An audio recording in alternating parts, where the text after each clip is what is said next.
Welcome to Decolonial Love in Lent, day 9. Today there is a big word we're going to be talking about, the word holiness. And I want to offer a word of reflection to those of us who have been labeled as unholy and also holy. And let me begin by admitting that in the history of Christianity, holy people were killed as heretics. And some heretics were made into saints. And that's still going on in the public religious imagination. But I want to propose otherwise. In a world obsessed with self-definition, holiness through decolonial love offers a different path. Not self-promotion, but of reciprocating surrender. Not the kind of surrender that diminish us and deliver us into the hands of our oppressors. It won't be reciprocating, that's the case.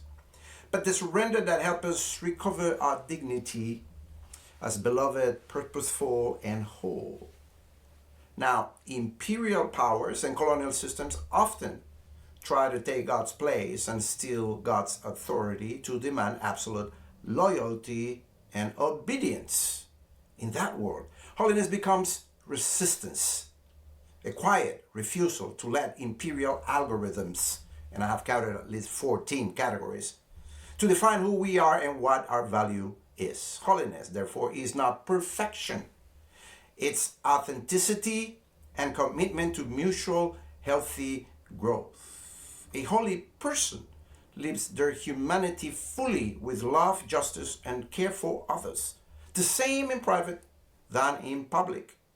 In church, among the brethren, or among friends in the food court, without performance, without pretense. In that sense, there are no holy places, only holy living.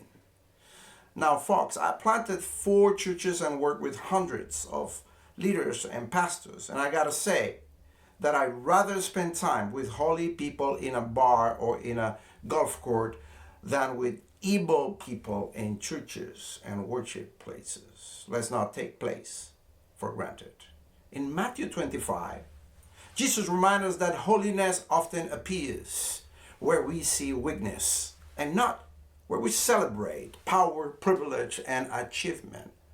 Summing up, holiness is not self-promotion, letting the algorithms of empire to define who we are.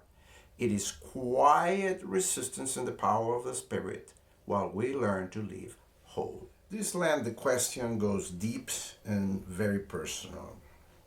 According to this lesson or presentation, how holy am I living? That's a personal perspective. If I were to ask my friends and people that love me, what would be their perspective? Thank you for walking with us. I'll see you tomorrow.